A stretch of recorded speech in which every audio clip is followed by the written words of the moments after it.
A young man lost everything: his family, his freedom, and his past. Now, he fights through a world of crime and betrayal to reclaim the one thing he's never stopped searching for: his sister. The clock is ticking, and the underworld will stop at nothing to keep them apart. The story begins with a line of slaves trudging forward under the watchful eyes of their captors. Among them is our protagonist, his head bowed as he silently reflects on his misery. Life was always a succession of being taken away. I lost my parents, and now my freedom has been stolen too. Later, he is thrown into a dimly lit cell alongside his younger sister. As they sit in oppressive silence, footsteps echo in the distance. Two men approach the bars, their shadows looming over the siblings. One of the men peers through the bars, his gaze locking onto the girl. "Is that an albino?" he asks with an unsettling curiosity. Alarmed, the protagonist immediately steps in front of his sister, shielding her. The man smirks and turns to his companion. "I'm taking the albino girl today," he declares. The other man nods in agreement. The protagonist's eyes widen in fury, his body trembling with rage. "Damn it," he roars. "If you mess with my younger sister, I'll kill you." The first man's smirk twists into a sneer. Without warning, he lashes out with a brutal kick, sending the protagonist stumbling backward. "You don't understand your situation," the man growls, his voice dripping with menace. He kicks the boy again, harder this time as he mocks him. "You want to kill me? Say it again, you little bastard." The girl, sobbing, rushes forward to shield her brother, but the second man stops the beating. "Enough," he says firmly. "If you keep at it, the kid won't survive. We don't need him dead, yet." Turning to the protagonist, the second man crouches and speaks with a chilling calmness. "Your sister will go to a good place. You should be grateful." The protagonist's fists clench, his teeth grinding as he glares up at the man. Fury blazes in his eyes. "Look at that anger." The first man chuckles darkly. He grabs the protagonist by the hair and yanks his head up. "Look me in the eyes," he commands. "Answer me, or you'll die right here." The protagonist glares at him, defiance burning bright. "Screw you," his voice steady even as he trembles with pain. Then, with every ounce of defiance he has left, he spits in the man's face. For a moment, there is silence. The man wipes his face with slow, deliberate movements, his expression turning colder. "Take the girl," he orders his companion. "I'll teach this brat some respect." "Yes, Mr. Hyungnim," the other man replies without hesitation. The second man reaches for the girl, grabbing her roughly and slinging her over his shoulder. Her terrified screams echo in the cell. "Brother, help me," she cries, tears streaming down her face. "Leave her alone," the protagonist bellows, his voice cracking with desperation. Hyungnim chuckles as he looks down at him. "You should worry about yourself," he sneers, raising his foot for another merciless kick. 2 years passed in the darkness of the cell. The boy lay on the cold ground, motionless, his body battered and his spirit crushed. A rough thud snapped him out of his daze. A bowl of food was tossed onto his face. He stared at it unmoving, his mind heavy with despair. "What's left of my life?" he thought, his heart aching under the weight of his losses. Outside the bars, the guards spoke in hushed but audible tones. "This guy is useless, isn't he? Keeping him here for 2 years was already too long. Let's just get rid of him." The boy heard every word, but their voices barely registered. He remained lost in his thoughts. "My life, it's been stripped of everything, little by little, until almost nothing remains." Suddenly, chaos erupted outside. Alarms blared, and frantic shouts filled the air. "It's an attack. We're under attack."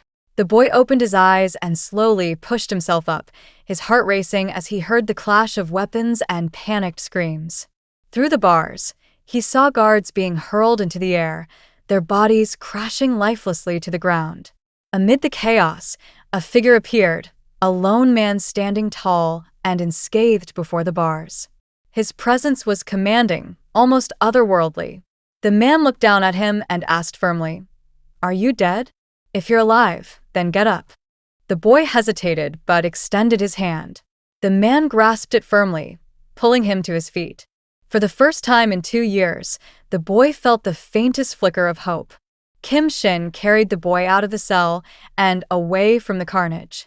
"I am Kim Shin," the man introduced himself as he studied the boy.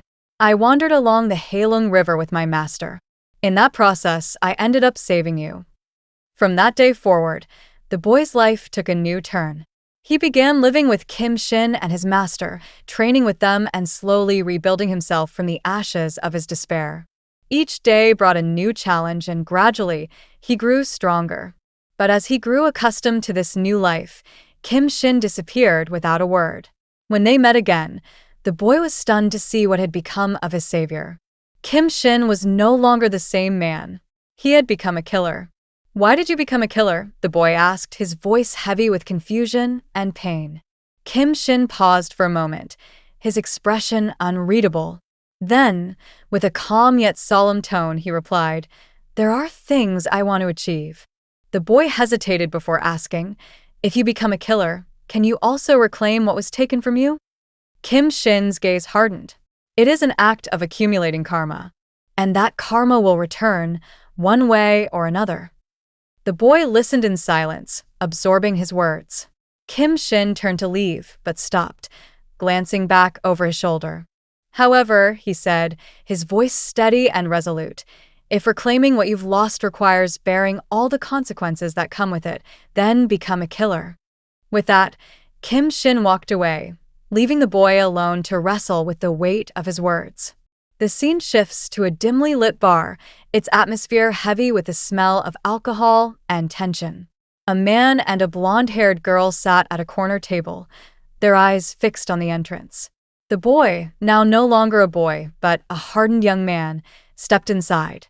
His sharp gaze swept the room, and as he walked forward, his thoughts echoed in his mind. The path to becoming a killer wasn't easy. It demanded everything from me: pain, sacrifice, and blood. But I endured it. I had to reclaim what was taken from me, and to ensure nothing would ever be stolen from me again. I willingly walked the path of Azura. A year had passed since he first chose this path. The scene shifts to the dim glow of a street lamp outside a quiet street. A sleek red car idled nearby, and by its side stood a man and a blonde-haired woman, both waiting with calm anticipation. As he drew closer, the man puts his arms pockets and smirked. "You've changed so much in a year," he remarked, his voice steady and impressed. "I hardly recognize you." The blonde woman turned her gaze to the boy, her lips curling into a knowing smile. "I have to admit," she said, her tone laced with satisfaction, "Tigro has an eye for talent." The boy stopped a few steps away. The blonde woman stepped forward, her smile widening. "Congratulations on joining the organization, Copoka," she said warmly, addressing him with his new title. His bloody daggers hanging loosely in his hands. His clothes were tattered and soaked with blood, both his own and that of others, but his stance was firm, exuding an unyielding strength. The boy stood tall, his mind calm but resolute, as he reflected silently. "This is how I became a killer." A few years later, the scene opens with a man crawling on the ground, his body battered and broken. Trembling, he gasps, "Who the fuck are you?" The boy, now a man, stepped forward, his boots leaving bloody footprints as he walked over the dead bodies scattered around him. His voice was calm, but there was a sharp edge to it as he spoke. "Wow, that's a bit disappointing." He walked up to the man, towering over him with an unsettling calm. The man's eyes widened as he began to recognize him. The boy's grin slowly spread across his face. "You already forget me?" The man froze, his mind racing as the memories came rushing back. This was the boy whose sister he had taken years ago. A wicked grin spread across the boy's face. "Yeah, it's been a really long time, hasn't it?" he said, his tone dripping with menace. "Where did you sell my younger sister?" With a trembling voice, the man gasped, "Your younger sister?" The boy's grin grew wider as he coldly confirmed, "Right, my younger sister." The man stuttered, still trying to escape the boy's gaze. "The albino girl. How would I know about something that happened several years ago?" That was the last straw. The boy's rage exploded as he slammed his foot into the man's stomach, sending him sprawling back to the ground. He grabbed the man's hair, forcing him to look up at him. His voice was like ice as he spoke. "Seems like you're not grasping the situation well. If you don't answer me, you will die here." The man, trembling and broken, choked out the word, "Hawker." The boy's hand shot out like lightning, slashing the man's face with a cruel, practiced motion. "Speak properly," the boy warned, his voice a low growl. "Next time, I'll cut your head off instead."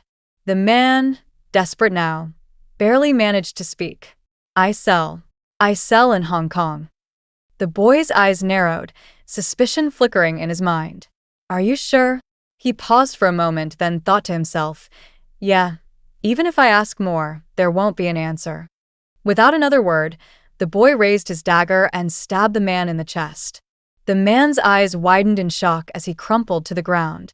As the life drained from the man's body, the boy turned and walked away, his boots leaving a trail of blood behind him. The silence around him was deafening, broken only by the sound of his steady footsteps. As he walked away from the scene, the boy's thoughts turned inward. Hong Kong.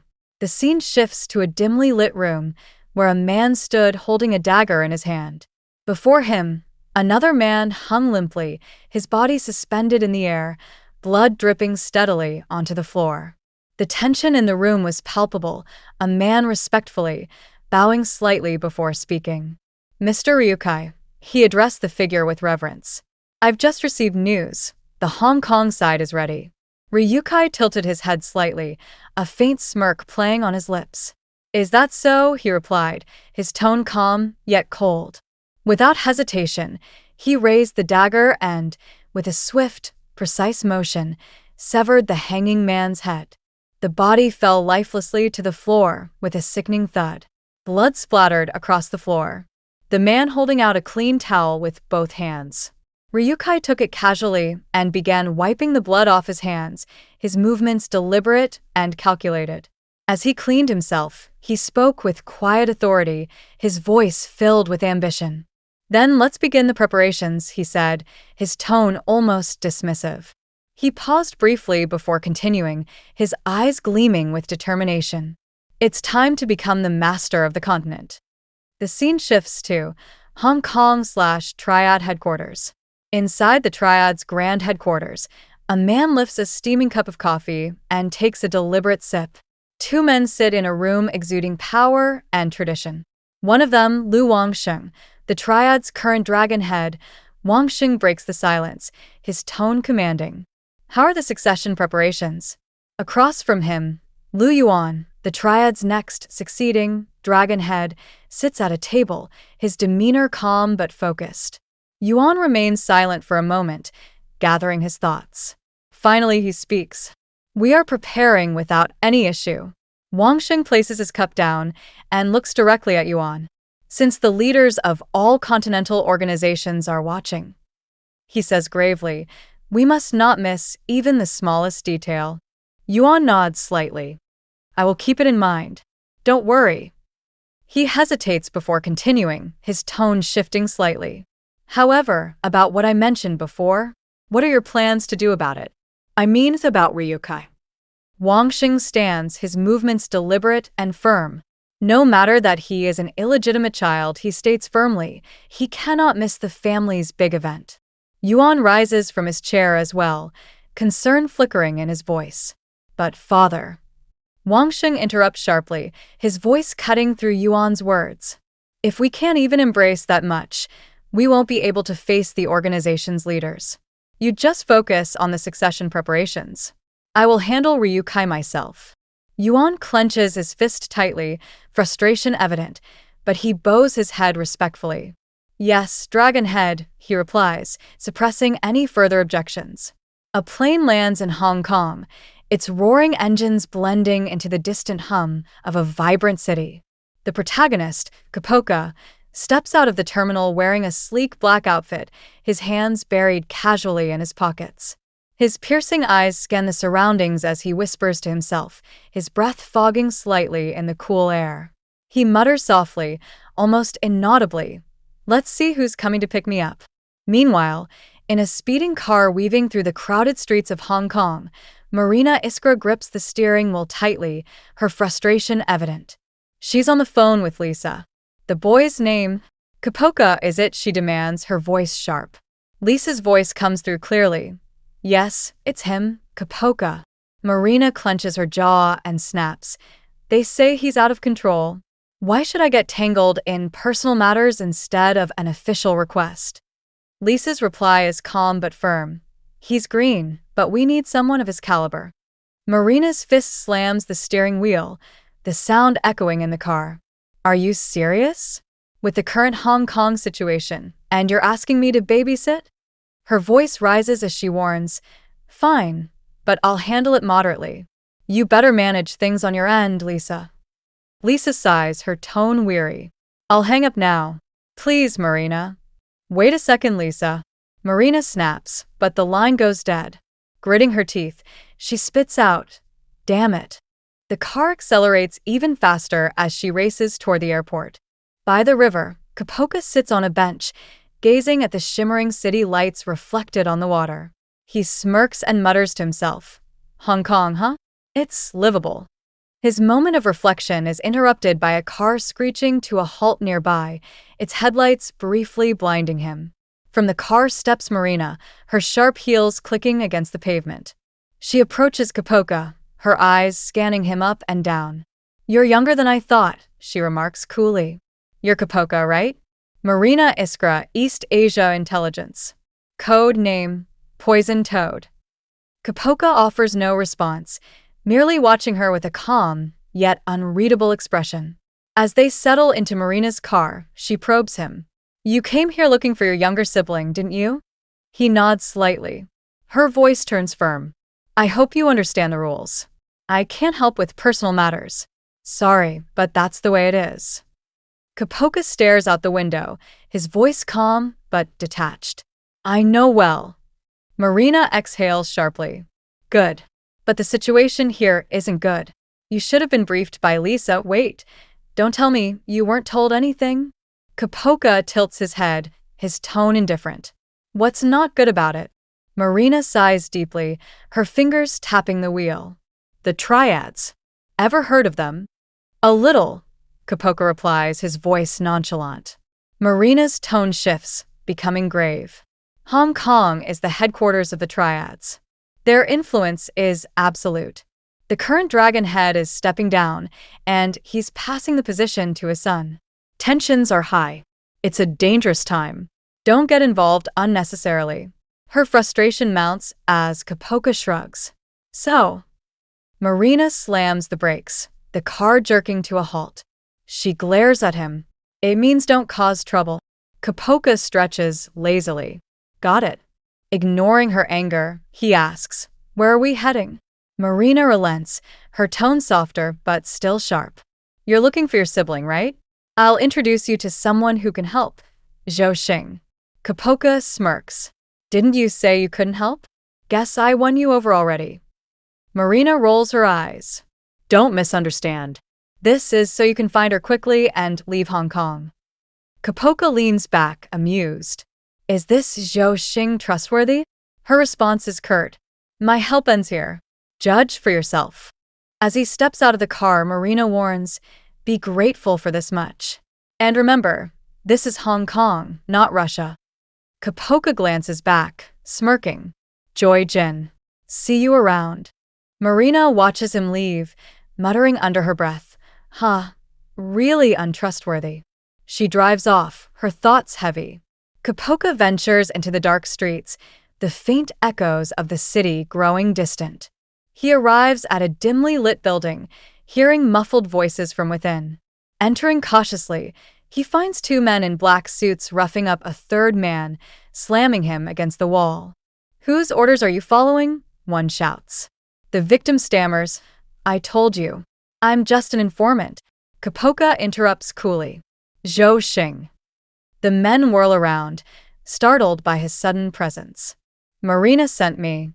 She said you'd help me find someone, Copoka says, addressing the man against the wall.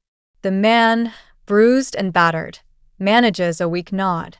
Yes, but as you can see, I'm a bit, ugh. One of the attackers slams him onto a table and turns to Copoka. Hey. You know this guy? Copoka's eyes narrow. No. I don't know him. The second man approaches threateningly. Then get lost, unless you want to die, you bestiardi. Copoka smirks, a chilling gleam in his eye. That's a bit difficult. I have business here. The man snarls, throwing a punch. Copoka sidesteps effortlessly, pulling a knife from his pocket.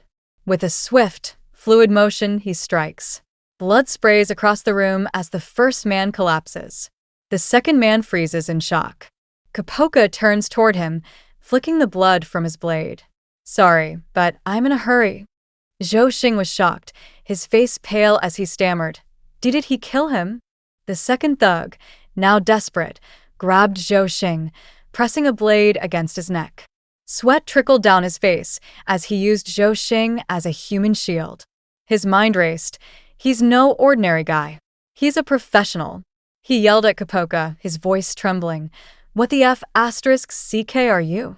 But internally, his thoughts betrayed him. He used the knife without hesitation. He's not just some random guy, he's a pro. Copoka's expression remained cold as he replied, I told you, I have business over there. The thug, still gripping Zhou Xing, growled, Are you in cahoots with this bestiardi? Cutting him off, Copoka sneered, A guy who's about to die sure talks a lot. The thug froze, his mind clouded with fear and desperation. His appearance screams outsider, but putting aside his identity, getting out of this situation comes first. Attempting to bargain, the thug tightened his grip on Zhou Xing and shouted, I don't know what's going on, but it seems like you need this guy. If you don't want to see this bestiardi die, let's stop here for today.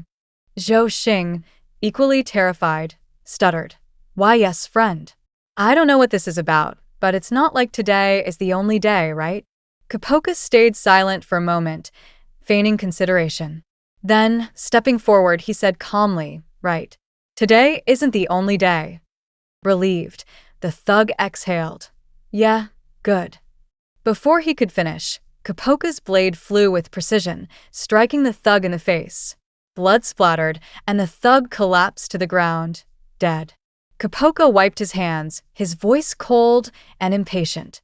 I told you, I'm in a hurry. Zhou Xing stood frozen, unable to process what had just happened. Both men left the room, stepping onto the dimly lit street. Zhou Xing lit a cigarette with shaky hands, taking a deep drag to calm his nerves. Seated on his haunches, Copoka remained silent. Zhou Xing glanced at him, exhaling smoke, and said, I've heard the stories. They say you're a Russian killer. Even so, I didn't know you were this reckless. Copoka frowned. What are you talking about? Zhou Xing's tone shifted, becoming serious. The two guys you killed, they were probably from the Triad. Copoka's eyes widened. The Triad? Zhou Xing nodded grimly. In Hong Kong, there are no fools who go against the Triads. I don't know how it is in Russia, but here, you'd better be careful. He flicked his cigarette to the ground and crushed it underfoot. Copoka ran a hand through his hair, frustrated. Marina told me not to get involved with the Triads, but it's messed up from the start. Zhou Xing started walking, waving off Copoka's concern. Don't worry. Since I got some benefit from this, I'll clean up afterwards as a service. Turning back to Copoka, he asked, Now, this person you're looking for, you said they were sold to Hong Kong? Copoka nodded. That's right. About 5 years ago. An albino. She'd be around 20 now. Zhou Xing raised an eyebrow. What kind of relationship? Lover. Copoka hesitated before replying, I don't know anything else. Can you find her? Zhou Xing mulled it over, then smirked. It won't be easy. But since the age range and characteristics are clear, it's not impossible. Okay, let's try to find her. Relief flickered across Copoka's face, though he remained cautious. Zhou Xing flagged down a taxi and gestured for Copoka to get in. What about payment? Copoka asked. After a moment of silence, Zhou Xing replied with a sly grin, I need to watch you a bit more to see what kind of guy you are. Zhou Xing leaned in closer, his tones suddenly sharp. Take one request from me. When there's someone I want to kill, I'll tell you. Let's call it even with that. I find people for you, and you kill for me, okay? Opening the car door, Zhou Xing slid inside and grinned. Shall we start with Lan Kuai Fong? They arrived at the vibrant streets of Lan Kuai Fong, packed with people enjoying the nightlife. Zhou Xing handed Copoka new clothes, urging him to change his look. You look decent in this outfit, Zhou Xing commented. Copoka frowned. What does this have to do with finding someone? Zhou Xing chuckled. Everything. If I walk around with someone like you, people will think we're human traffickers. At a glasses shop, Zhou Xing handed Copoka a pair of sunglasses. We should also cover up those murderous eyes. Copoka put them on, catching his reflection in the car window. He smirked. Not bad. Their next stop was the Yuhong Bar Wildflower. Zhou Xing pointed to the entrance. This is the place. All women sold to Hong Kong pass through here. Inside, the bar was alive with music and dancers. Zhou Xing leaned in and whispered, We're here to find information. Act natural, like we're here for fun. I'll handle the madam. You take care of the clerk. The clerk? Copoka asked. Zhou Xing nodded. The girl. Since she was probably sold here, she might know something. As they entered the bar, Zhou Xing greeted the madam with feigned cheer. Long time no see. She turned, unimpressed. You're not dead yet? Zhou Xing grinned, ignoring her hostility. Come on, don't be so cold. Let's talk business. While Zhou Xing distracted the madam, Copoka sat on a couch, observing the scene. His thoughts churned. So, they get sold to places like this. A young woman approached, holding a drink. She sat beside him, her voice dripping with seduction. What a cute oppa. Copoka stiffened, remembering Zhou Xing's advice. Act natural, naturally dig for information. But before he could adjust, the bar doors burst open. Cars screeched to a halt outside, and a line of guards entered, forming a path. A man stepped out, his bald head gleaming under the streetlights. He exhaled a cloud of smoke and smiled. Parang Gaore, Guangzhou branch executive of the Triad. The next chapter opens with a slow zoom-in on a glass resting on a table. Inside, ice cubes clink softly as alcohol swirls within. The camera pans out, revealing a bar counter where Zhou Xing and Madame sit on opposite stools. The bar is dimly lit, the warm golden glow of hanging lamps casting shadows that dance on their faces. Zhou Xing quietly pours alcohol into his glass, the sound of liquid filling the silence between them. Madame takes a sip from her drink, her expression sharp as she breaks the stillness. You didn't just come to help me sell alcohol, she remarks, her tone piercing. What's your real point? Zhou Xing meets her gaze, his expression unreadable. He remains silent for a moment, his hand steady as he swirls the liquid in his glass. Then, without preamble, he asks, Do you still accept new female workers these days? Madame freezes, her drink halfway to her lips. Her eyes narrow, a spark of anger flashing within them. Placing the glass back on the counter with a deliberate motion, she leans forward slightly. What are you talking about? She demands. When Zhou Xing offers no immediate response, her temper flares. She slams her glass onto the counter, the alcohol spilling slightly over the rim. I've told you several times, she snaps, her voice rising. I gave up that kind of business a long time ago. Zhou Xing, unfazed by her outburst, takes a measured sip from his glass. Setting it down, he speaks calmly, his voice devoid of emotion. Recently, it seemed like it started again, though. Madame exhales sharply, the sound tinged with frustration. She pours herself another drink, her hand trembling slightly. Her shoulders tense as she takes a long sip before responding. I don't know, she mutters, her voice quieter but no less firm. Don't ask me. I'm not the owner anymore. Zhou Xing's brow furrows. What? He asks, leaning in. Since when? Madame's lips press into a thin line as she closes her eyes briefly. When she opens them, she speaks with an air of finality. It's been a while.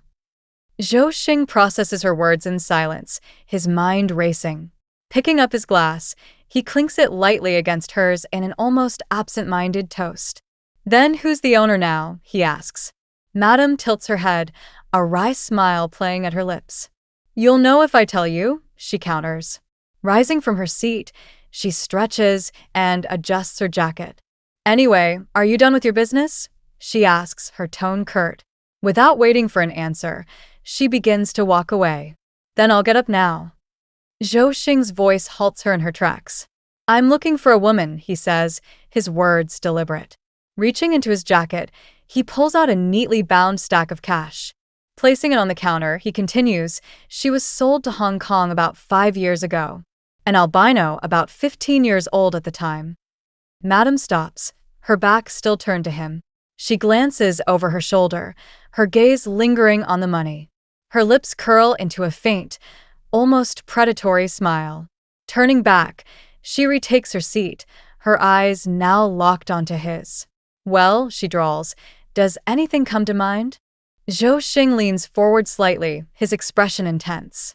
Madam exhales deeply, her hand reaching for the glass once more.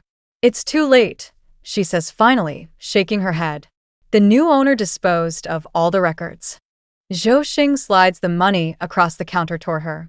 You said you quit, he presses. But this is the last one.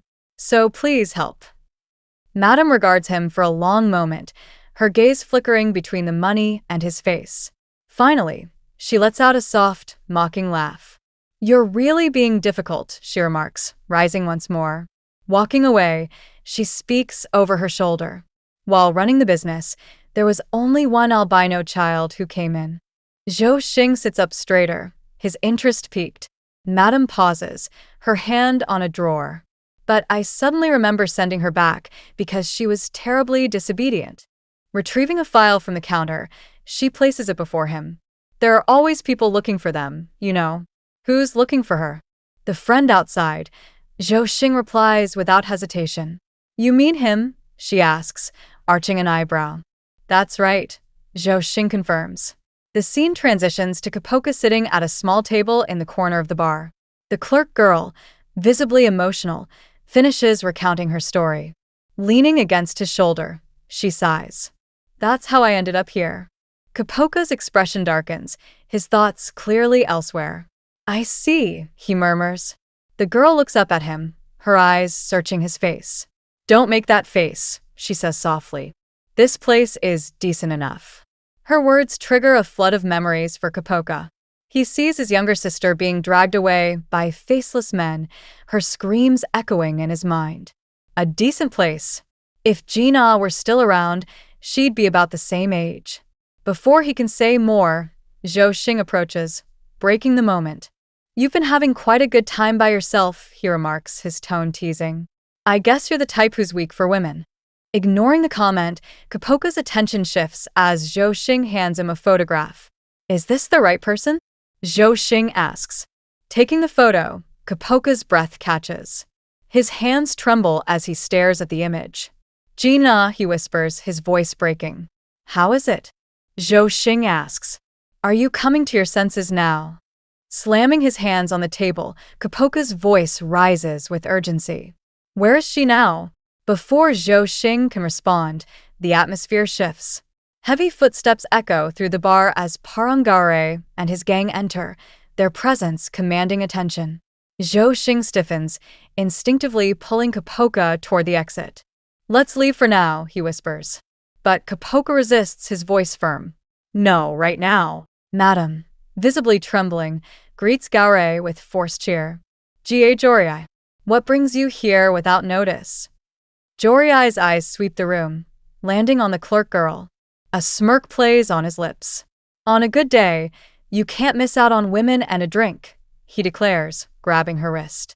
Bring out the best alcohol, and I'll have this woman as my attendant. Madam hesitates, her fear evident. As she complies, Joriai's gaze falls on the photograph left on the table. His expression hardens as he picks it up, his thoughts racing. This woman definitely White Dragon. How is this possible? Zhou Xing, still hiding near the exit, watches closely. So he's the new owner, he mutters to himself. Joriai's temper flares as he interrogates the clerk and madam about the photo. Violence erupts as he strikes both women, demanding answers. Copoka's rage finally boils over. He storms into the room, his voice cutting through the chaos. "Hey, you baldy bestiardi. That's mine, so bring it here." Garay turns, surprised but amused. "You're the bestiardi this person was talking about," he sneers. Copoka's eyes blaze, with fury. "I said bring the photo. Why are you looking for her?" Garay presses, his tone mocking. The room seems to freeze as Copoka's voice rises, raw with emotion. "She's my younger sister. You fking bestie *RDH. Copoka stood firm, his eyes blazing with fury as he faced Parang Garay. Joriai's face twisted with disbelief. "Younger sister?" he repeated, his tone laced with skepticism. His mind raced. "Family? That can't be." Finally, he scoffed. "You sure can spout *T well." Copoka's anger only deepened. His fists clenched so tightly that his knuckles turned white. "It seems like you're the one spouting *T, he retorted, his voice colder than the sharpest blade. Without breaking eye contact, Garay slipped the photograph into the inside pocket of his coat. He leaned forward slightly, his eyes narrowing into fiery slits. "I'll ask for the last time. Why are you looking for her?" Copoka's body trembled, barely containing the rage boiling within. "What reason do I need to look for my sister? You bestiardi?" His words cut through the tension like a serrated edge. The atmosphere grew heavier. Joriai's manager, dressed immaculately in white, couldn't restrain himself any longer. He bellowed, "You! Insolent!"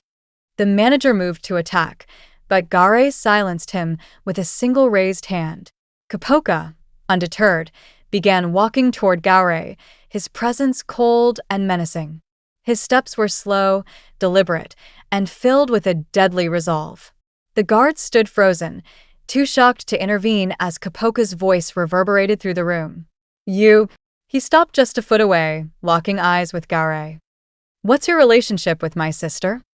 Joriai's lip curled into a smirk, his voice dripping with condescension.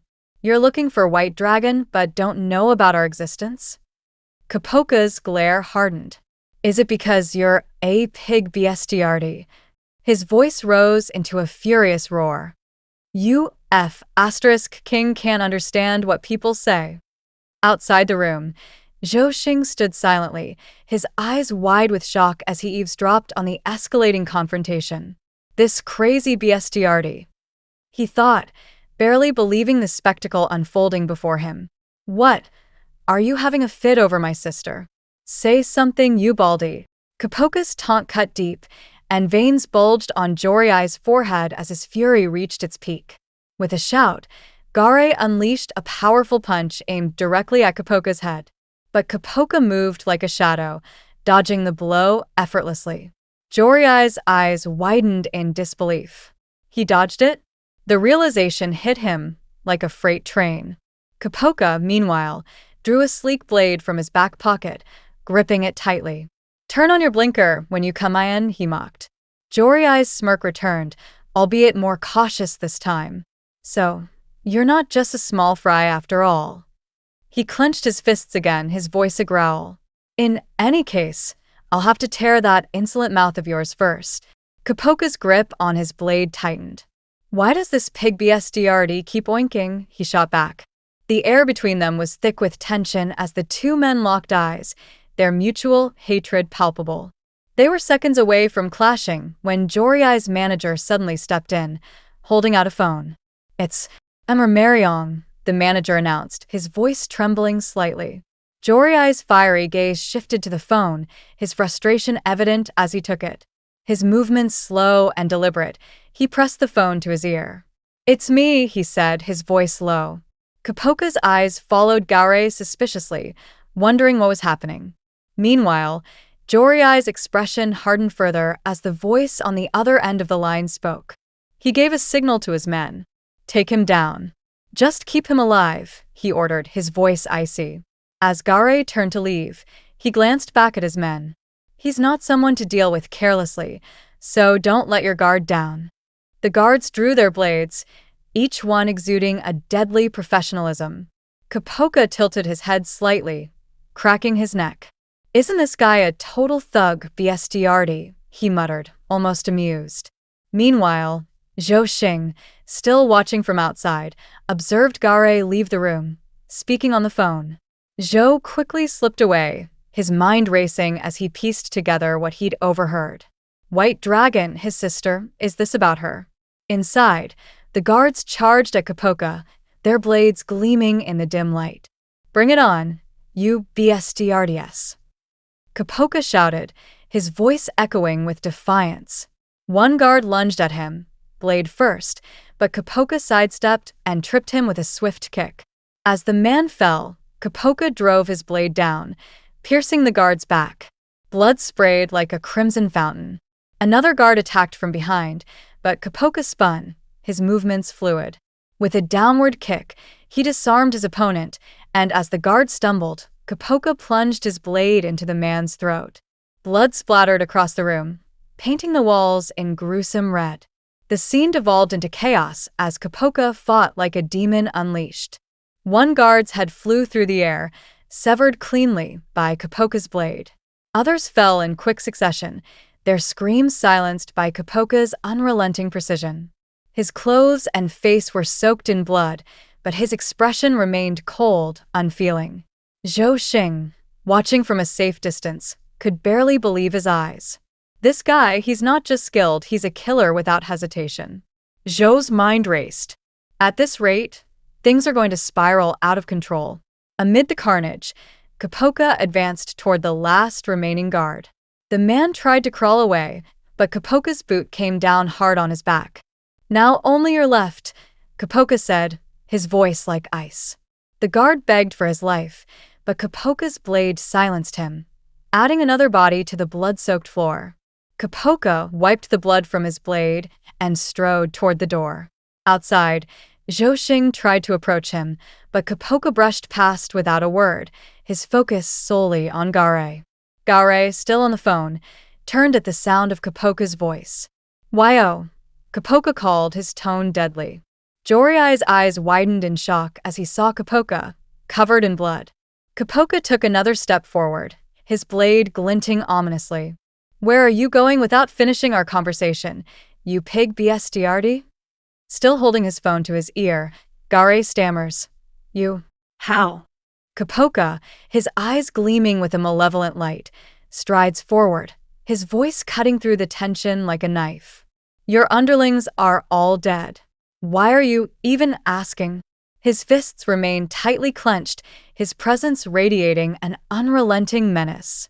From a shadowy corner, Zhou Xing watches in horror, his face slick with sweat as he struggles to comprehend the overwhelming force before him. In his mind, he grapples with the thought. "What's with that guy?" Gare, his disbelief still evident, mutters. "You're saying everyone was defeated?" Ignoring the question, Copoka advances, his blood-streaked blade held firmly. With a voice as sharp as the weapon in his hand, he taunts. But still, the phone call isn't finished? Gare hesitates, his composure faltering, then speaks into the phone. "Seems like I'm tangled up with a rather troublesome guy." On the other end of the line, Mr. Marion listens intently to the chaos in the background. Copoka interjects with cruel humor. "Is that your lover? Should I wait longer?" The mocking tone pushes Gare to end the call abruptly. Crushing the phone in his hand, he tosses it aside. Far away, Mr. Marion, shrouded in darkness within a half-constructed building, closes his own phone. His face remains impassive, but his thoughts betray him. Could it be Yushu Zijing? Slowly, he begins to descend a dimly lit stairwell, disappearing into the shadows. Meanwhile, Gare turns his full attention to Copoka, who stands ready, blade raised. "Is it finally over?" Copoka growls. Gare removes his coat and tosses it aside with deliberate calm. Rolling up his sleeves and loosening his watch strap, he tightens it around his fist, his expression now deadly serious. "Though it's unfortunate," he says in a low, trembling voice, "you won't be able to hear the answer." Copoka smirks as he lowers his stance, preparing to strike. "I see," he replies with a wicked grin. Then shall we first hear the sound of a pig being slaughtered? In an instant, Copoka lunges forward, his blade aimed to kill. Gare, however, remains unmoved. With astonishing agility, he sidesteps the strike with ease, causing Copoka to momentarily falter. For a pig bestiarity, aren't you quite agile? Copoka sneers, his blade arcing back for another strike. Blow after blow comes, but Gare evades each one with uncanny precision, his movements fluid and calculated. In a sudden counterattack, Gare shoves Copoka back with one hand while delivering a powerful punch with the other. But as he withdraws his fist, he realizes too late that Copoka's blade has torn through his right arm, leaving a gash from which blood pours freely. Copoka pauses, his lips curling into a sinister smile. How about this? He taunts. Gare glances at his injured arm, analyzing the attack. An irregular strike based on quick mobility, he thinks, calculating his next move. Despite the wound, he launches into a series of rapid punches, alternating between his left and right fists. Copoka dodges effortlessly, slicing Joriai's left arm in the process, sending more blood spraying across the room. The two combatants clash in a dizzying display of speed and power. Copoka manages to slash Joriai's abdomen, but in retaliation, Gare lands a devastating elbow strike that sends Copoka crashing into a glass partition. Recovering quickly, Copoka rolls to the side, shifting his stance to gain a tactical advantage, though he briefly rests on one knee. You look exactly like a rat bestiarity, Gare growls, still standing tall despite his injuries. Copoka, breathing heavily, replies, You're advancing while blocking? What incredible endurance! Rising to his feet, he locks eyes with Gare. At this rate, it'll take more than half a day. Gripping his blade tightly, Copoka announces, I'll end this in one shot. Charging forward with full force, he aims for Joriai's throat. At the same time, Gare readies his fist for a counterstrike. As their attacks collide, Copoka evades Joriai's punch and delivers a lethal slash across Joriai's neck, or so he believes. Before Copoka can react, Gare grabs him by the collar and lifts him into the air, slamming him into the ground with a force that leaves Copoka momentarily stunned. Zhou Xing, still observing from the shadows, can barely contain his awe. He's tough, and using a strategy that relies on tremendous endurance. Zhou Xing mentally pieces together Joriai's tactics. Though it seemed like he was allowing one-sided attacks, he was avoiding fatal blows, making his opponent impatient, and leaving vital points open to lure them into a trap. Truly the worst possible match for a swordsman. As Copoka struggles to rise, Gare removes his shirt, revealing a massive dragon tattoo sprawled across his back. Zhou Xing gasps, his mind racing. That tattoo. The triad. Memories flood back to him. The men Copoka saved him from earlier, their behavior, and their insignias. His breath catches as a terrible realization dawns on him. It can't be. Gare steps closer to Copoka, who uses a nearby car to steady himself as he stands. You're rushing in without even knowing it's a trap, Gare says with a mocking smile. Copoka discards his glasses, his expression darkening. The bait must have been quite appetizing indeed. Tossing the glasses aside, he charges again, staying low and quick. This time, he wields two knives, slicing Joriai's arm once more as he evades another punch. Blood flows freely from Joriai's wounds, yet he remains unfazed. I'm starting to see the end, Gare mutters. Copoka turns his head slightly, revealing his chilling grin. The end, he says, his voice cold. It's just the beginning, you idiot. The scene abruptly shifts to Guangzhou, China, where three cars speed down a highway. Inside one of the vehicles, a man in a white suit and glasses is Ryukai, the second son of Dragon Head, sits beside a woman in blue with purple eyes. Gazing out the window, he remarks, the Dragon Head personally summoned me to Hong Kong. How many years has it been? Thanks to you. He glances at the woman, smiling faintly. It looks like I'm being invited in. Isn't it really nice, little sister?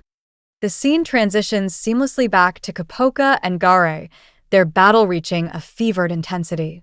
Copoka stands towering over Gare, his dual blades glinting with blood. Gare crouches below, clutching at his deep wound to slow the blood flow. His voice is hoarse as he mutters through clenched teeth, "Dual blades." Copoka's cold eyes lock on Garay, his expression unreadable, save for the faint curl of a wicked smile. A single drop of blood slides from one of his blades, splattering against the ground. Without a word, he launches himself at Garay, fueled by a feral rage. His movements are a blur, his attacks relentless. Garay tightens his fist, muscles straining as he meets Copoka's charge head-on. "Are you trying to corner me?" he growls. Copoka swings, but Garay sidesteps the strike. Pivoting on his heel, Copoka's momentum carries him into a deadly spin, his blade arcing toward Garay. The strike lands, slicing deep into Jorai's left arm. Blood sprays violently, staining the air and ground as Garay grits his teeth against the pain. The force of Copoka's spin sends him colliding with the side of a car, his back slamming against the metal.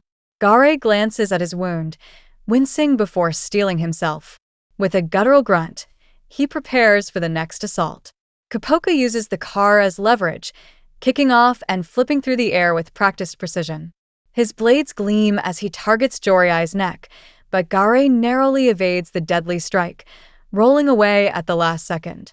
From the shadows, Zhou Xing observes the fight with mounting fascination. His thoughts race as Copoka's twin blades dance with deadly efficiency. Did he always have dual blades? Zhou Xing murmurs to himself, his keen eyes dissecting Copoka's technique. Against opponents who push with brute force, his voice trails off as Copoka presses his advantage, unleashing a flurry of slashes and strikes. Copoka's movements are like water, flowing smoothly around Jorai's attacks while returning sharp, precise counterattacks. Zhou Xing mutters under his breath, piecing it together.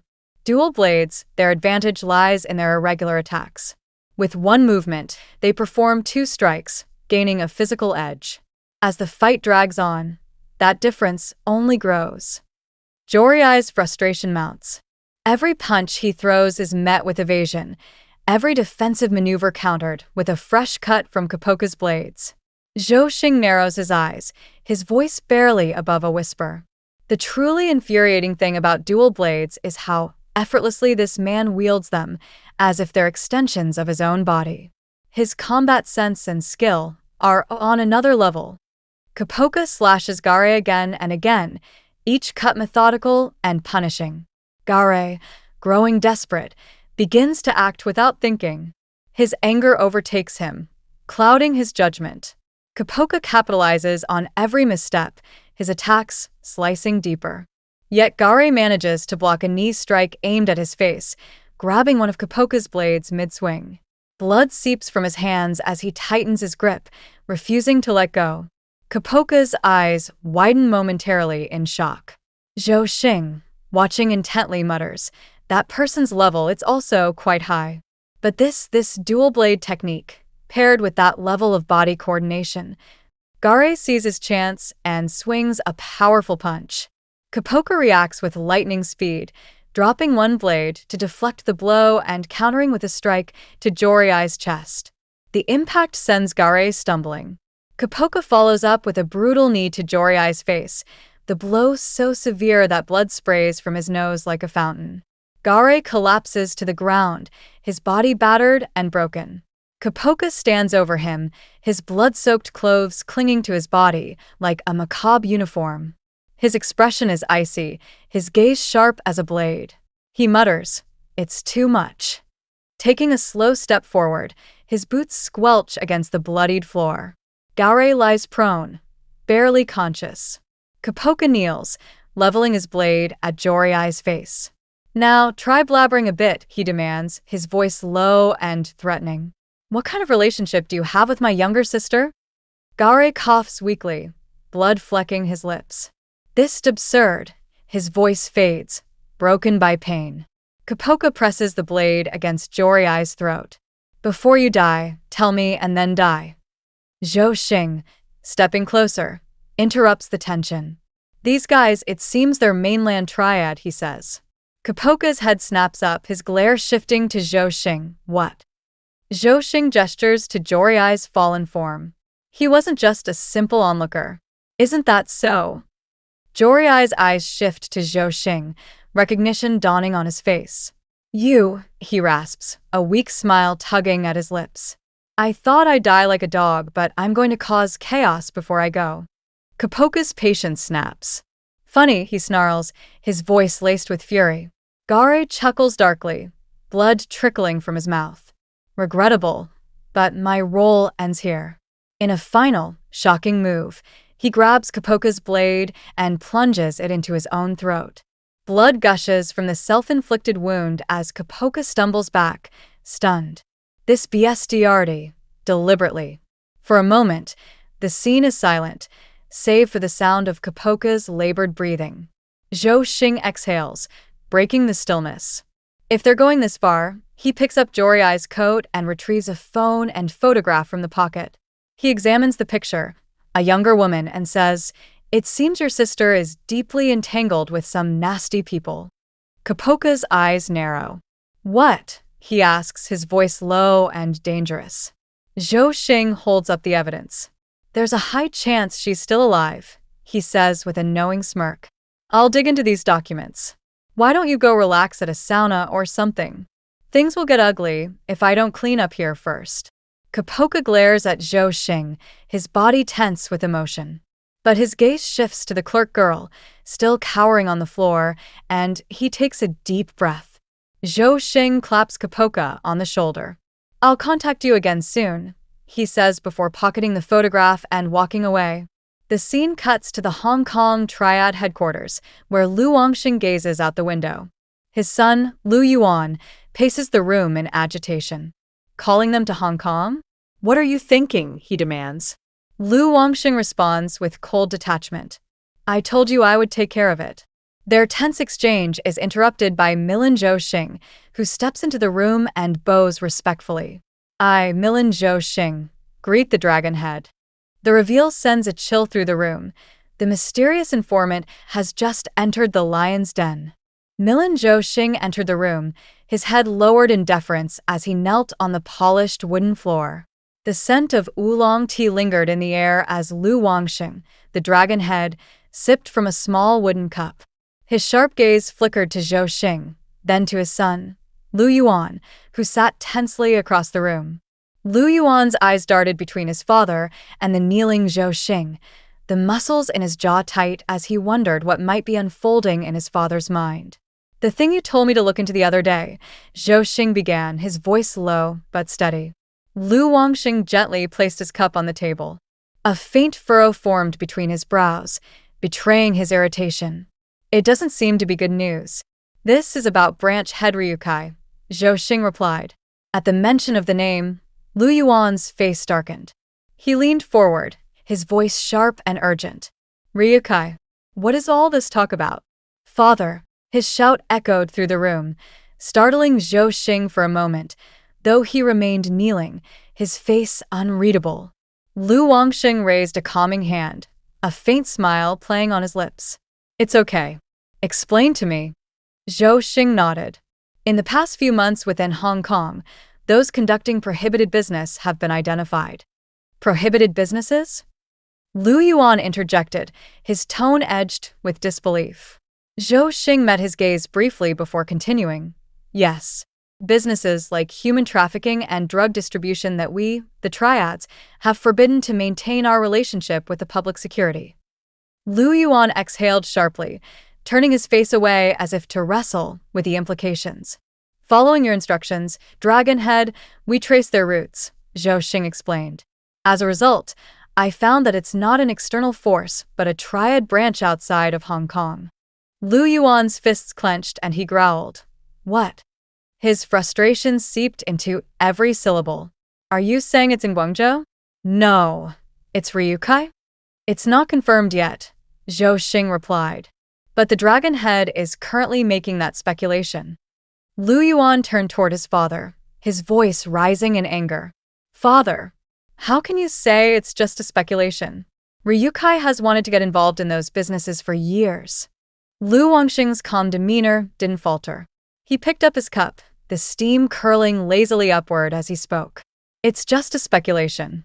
Zhou Xing remained silent, watching the exchange with the vigilance of someone who knew when not to intervene. After a pause, Lu Wangxing poured himself more tea and looked at Zhou Xing. So, what's the new information? Zhou Xing straightened slightly, still on his knees.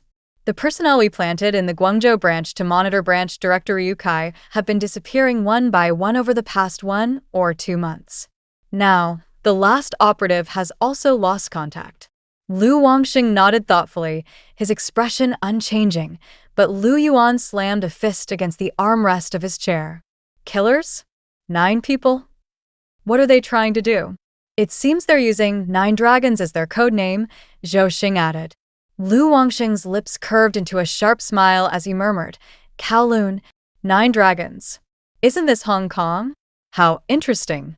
Lu Yuan exploded, his anger boiling over. That Ryukai bastard. This is a rebellion, father. Call him now and interrogate him. Lu Wangxing stood, setting his cup down with deliberate calm. That man wants to become the leader, but he sees only an inch ahead, not the whole picture. Lu Yuan bit his lip, his head bowed in shame as his father approached him. Lu Wangxing placed a firm hand on his shoulder. The snake, because it resembles the dragon, foolishly thinks it can become one. But during my time in this position, such a thing never happened. Do you know why? Lu Yuan, sweat beading on his brow, nodded slowly. Because you pulled out all of them before the snake could bare its teeth. A toothless snake is no longer a threat, Lu Wangxing affirmed. Do you understand what I'm saying? Yes, dragon head, Lu Yuan replied, his voice trembling with resolve. Lu Wangxing turned his gaze toward Zhou Xing. Until the succession, the snake will raise its coil. Find its snake den. Yes, dragon head, Zhou Xing replied without hesitation. After the meeting ended, Zhou Xing stepped outside, the heavy wooden door closing behind him. He pulled a photograph from the inner pocket of his coat, a picture of Copoka's sister. He studied it for a moment, his mind racing. Could she be one of the 9 dragons? He muttered to himself. There's nothing confirmed yet, he thought, slipping the photo back into his pocket. It would be best to keep silent for now. Later, at Victoria Peak, Zhou Xing and Copoka sat at a small outdoor table near a bustling shop. The chatter of tourists filled the air as they discussed the latest developments. 9 dragons? Copoka asked, sipping from his juice with a guarded expression. Zhou Xing leaned back, holding his own drink. Yeah, that's what it's called. They seem to be killers supported by a triad from the mainland. Copoka frowned. What's the triad from the mainland?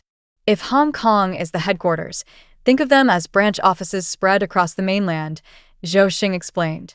But these branches tend to act independently, which causes complications. A power struggle? Copoka asked. Zhou Xing sighed. Something like that.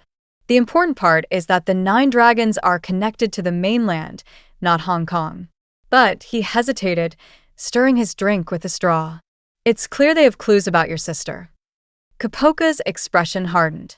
So, we're chasing them. Zhou Xing nodded.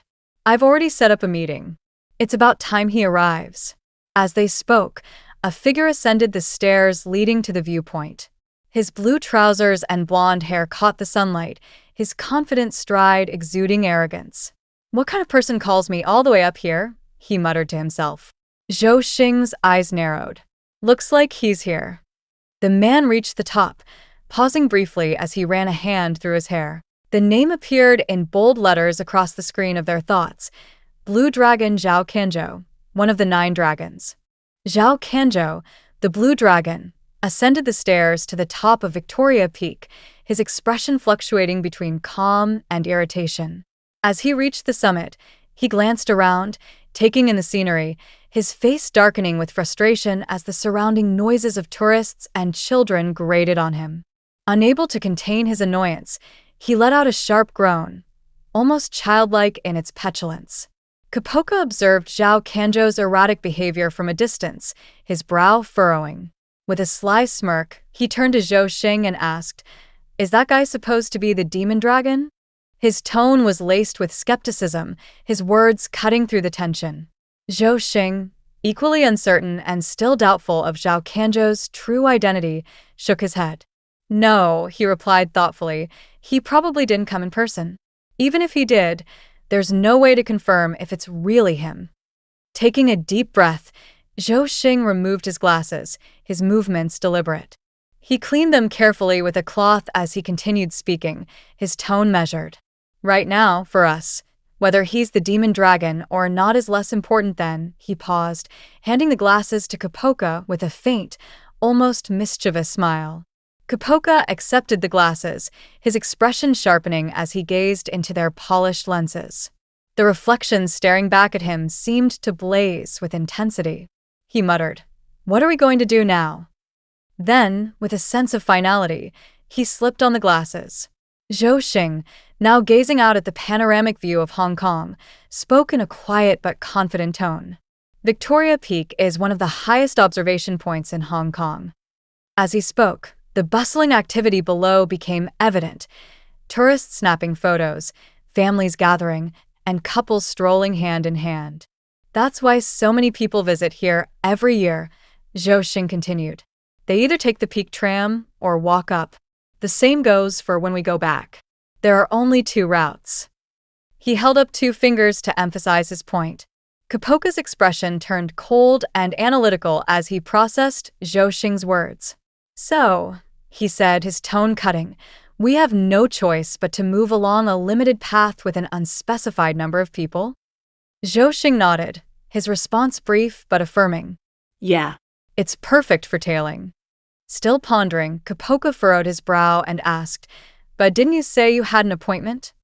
His gaze shifted toward Zhao Kanzhou, who appeared to be waiting, his restlessness evident in his body language. Zhou Xing stretched his arms behind his back, his demeanor relaxed yet calculated. Looking up at the sky, he replied, "We'll wait too." What? Copoka's voice carried a hint of disbelief. Zhou Xing closed his eyes briefly, as if savoring the moment, and asked, "What would a snake that failed its hunt do?" Copoka remained silent, his curiosity piqued, but his mind unable to grasp the answer. Zhou Xing smirked, his gaze fixed on the horizon. Since it came up empty-handed, he explained, won't it return to its snake den? Understanding dawned on Copoka's face as Zhou Xing elaborated, we'll quietly follow that snake and let it lead us back to its den. Meanwhile, Zhao Kanzhou stood by a light post in the park, his impatience growing. He checked his watch once more, sighed deeply, and muttered under his breath, his frustration evident. The scene shifted to a shadowy room, where the 9 dragons had convened. The suddenness of the meeting was marked by urgency. Lu Kai's unexpected arrival in Hong Kong and the death of Parangare, the wave dragon, demanded their attention. In the dimly lit space, 4 figures were gathered. The red dragon, a man with a cloth tied around his head adorned with cryptic symbols, leaned against the wall, his expression unreadable. He broke the silence with a question, his tone measured. Suddenly, a 9 dragons meeting? The lustful dragon, a woman lounging with a cigarette between her fingers and a wicked smile on her face, replied, "I hear Mr. Lu Kai is coming to Hong Kong soon. Is that why?" Her voice carried a hint of intrigue, her demeanor playful yet calculating. The black dragon, seated with a sword resting across his lap, joined the conversation. "But I don't see Azure Dragon or Wave Dragon," he observed, his tone low and contemplative. Near the window stood the demon dragon, the leader of the 9 dragons. His presence exuded authority as he finally spoke. "Wave Dragon is dead," he declared, his voice heavy with finality. The room's atmosphere shifted. The lustful dragon's playful demeanor faltered as she stammered, "Wave Dragon?" The red dragon remained silent, his expression impassive. The black dragon leaned forward, his gaze intense. "The one who killed Wave Dragon, who is it?" Demon Dragon responded, his tone calm yet chilling. "We don't know yet. But one thing is certain, they're looking for White Dragon's past identity." The mention of White Dragon drew reactions. Black Dragon, curious, asked, "Speaking of White Dragon's past." The lustful dragon interjected, "Wasn't she just a lowly kid sold as a slave? Why are they after something like that?" Demon Dragon's expression darkened. "If they're still searching," he said, "it means the plan hasn't hit a snag yet." The red dragon finally spoke, his voice steady. Whether that's their headquarters or not is the key point. Demon Dragon acknowledged the comment, his voice tinged with tension. They were the ones who asked to meet first. The lustful dragon pressed further. What about those who contacted Wave Dragon by phone? She asked. What's with those guys? Stepping into the light, Zhao Kanzhou, the blue dragon, volunteered. I'll go, he said, his smirk oozing confidence. I'm too curious to see their faces to hold back. Demon Dragon handed him a small, mysterious object, its surface glinting like polished stone. If it's confirmed to be the headquarters, hand this over, he instructed. If not, kill them. Back at Victoria Peak, Zhao Kanzhou checked his watch again. His patience wearing thin, he muttered, I have to meet them first to decide whether to kill or spare them. With a determined stride, he began moving. Copoka and Zhou Xing observed him closely. Zhou Xing handed a small device to Copoka. Take this, he said. It's a radio. Let's split into 2 groups and follow him. Both placed wireless microphones in their ears, syncing their movements. Zhou Xing reminded Copoka, remember one thing. The purpose of tailing is to follow, not to kill. Copoka, already moving, cut him off. I got it, he said curtly. Zhao Kanzhou lined up for the peak tram, his demeanor calm but alert. Copoka whispered, looks like he's planning to move by tram. Zhou Xing nodded. Blend in with the crowd and follow him like flowing water. Zhao Kanzhou, sensing eyes on him, glanced back suspiciously. Copoka and Zhou Xing remained composed, blending seamlessly with the other passengers. On board the tram, Zhou Xing instructed over the radio, now that we're seated, just casually look at the scenery. However, his sharp eyes caught sight of 2 men in hats and long coats, their presence unsettling. When the tram stopped, the 2 men disembarked, following Zhao Kanzhou. Listen without turning around, Zhou Xing whispered to Copoka. 2 people are tailing us now. Who, us or him? Copoka asked. I don't know, Zhou Xing replied. You keep following him. I'll handle these 2. As Copoka kept his focus on Zhao Kanzhou, he suddenly lost sight of him. Panic flickered across his face. Damn it, he muttered, pushing through the crowd. A voice stopped him in his tracks. Was it you? Turning, Copoka locked eyes with Zhao Kanzhou, the blue dragon. His gaze was icy and piercing. The one who killed Wave Dragon? He asked, his voice a dangerous growl. Zhao Kanzhou stood with an unshakable blaze in his eyes as he faced Copoka in the middle of a dimly lit street. The tension between them felt thick enough to slice. With his gaze drilling into Copoka, Zhao Kanzhou, known as the Blue Dragon, demanded, Is it you? The one who killed Wave Dragon? Copoka blinked. His brow furrowed slightly. The name Wave Dragon stirred nothing in his mind. He didn't know who Zhao Kanzhou was talking about. There was silence, a pause that carried too much weight. Zhao Kanzhou let out a sigh, sharp and deliberate. His tone turned mocking but deadly serious as he leaned forward slightly, eyes narrowing. A pretty bird. You're not from Hong Kong, are you? The words hit Copoka like a punch to the gut. He froze for a moment, a bead of sweat slipping down his temple. He could feel his pulse quicken. Damn it, he cursed silently. This isn't good. His mind raced. It wasn't hard to see that Zhao Kanzhou was toying with him, yet somehow, the blue dragon seemed to know too much. Zhao Kanzhou tilted his head slightly, almost amused, though his eyes remained cold and calculating. Are you a Korean Chinese? Or Korean? Copoka's hand instinctively moved to his waist, where his blades were always kept, just out of sight but always within reach.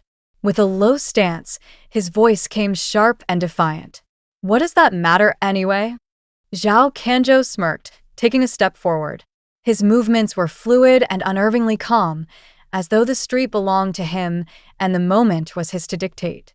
Land prices here are high, Zhao Kanzhou said, his words slow and deliberate, so there aren't many places to sleep. He paused, his face betraying a hint of a smirk as he stared Copoka down. So, I'm trying to give you a special delivery service. Zhao Kanzhou inched closer, their faces nearly level. His voice dropped to an iron edge. But shouldn't I know where you've been rolling around before I send you? Copoka tensed, his muscles tightening as his mind drifted to something Zhou Xing once told him. Hey, remember one thing. The purpose of surveillance is to follow, not to kill. With a quiet sigh, Copoka muttered, Huh? Surveillance, my ass. His hand slid behind him, fingers wrapping around the hilt of his blade, ready to draw, when suddenly, two unknown men burst onto the scene. They came charging, their intentions unmistakably hostile. Zhao Kanzhou glanced at them. He shifted in an instant, his demeanor transforming into that of a mischievous child. He blew a mocking raspberry before turning back to Copoka with a feigned pout. How, you weren't alone? Zhao Kanzhou's voice carried an edge of disappointment. He ran a hand through his hair with dramatic flair. I'm a bit disappointed. And then, as if the situation hadn't spiraled enough, Zhao Kanzhou turned and bolted, his speed explosive. Copoka blinked, stunned for half a second. What the hell is going on? He thought, adrenaline now spiking as he gave chase. Out of the corner of his eye, he spotted Zhou Xing running after the two mysterious men who'd appeared earlier. The chase was chaos. Zhao Kanzhou ran like a madman, his speed unnatural, cutting through the crowded streets. The two men who'd appeared were now pursuing both Copoka and Zhao Kanzhou, their motives still unknown. Zhou Xing, panting and clearly annoyed, shouted into his radio, his voice breaking through Copoka's earpiece. Hey, what's going on? Copoka barked back, trying not to lose focus. What do you mean, what's going on? I'm chasing like crazy. No. What did that guy say? Zhou Xing demanded. I don't know. He was asking if I killed someone called Wave Dragon. Zhou Xing's voice dropped a note, turning grim. That guy was Wave Dragon, he muttered to himself. His mind flashed back to when Copoka killed Parangare. That was Wave Dragon. Meanwhile, Copoka ducked and weaved through the crowd, narrowly avoiding a collision, until he tripped into a bottle stand, sending glass shattering to the ground. Looks like we screwed up the surveillance, Copoka grumbled. What's next? Zhou Xing, still struggling to keep up, barked back. What choice do we have?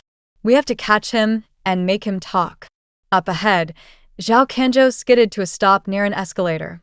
Without hesitation, he jumped onto the railing and slid down with ridiculous ease, landing on the ground below in one smooth motion.